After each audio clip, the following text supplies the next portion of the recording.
của chúng ta có thể lán lại trên sân khấu một chút được không ạ? Dạ vâng ạ, hiện tại thì Nguyễn Hà vẫn đang còn choáng ngợp trước một tiết mục múa vô cùng mãn nhãn như thế này ạ.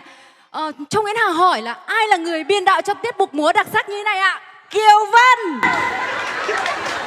Dạ vâng. Xin một tràng pháo tay thật lớn cho cô Kiều Vân được không ạ? Thưa cô Kiều Vân, để được biểu diễn được một tiết mục đều và đẹp như vậy thì bài múa này các bà, các cô và các chị đã phải tập luyện trong bao nhiêu lâu ạ? Và trong cái quá trình tập luyện thì chúng ta có phải gặp phải những cái khó khăn gì không ạ?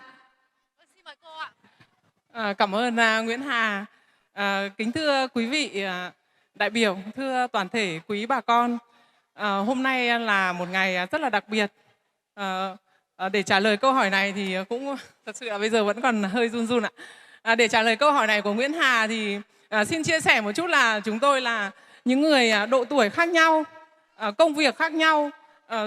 Hôm nay thì ví dụ như là hôm nay có người này thì lại thiếu người kia, người thì bận con bận cháu.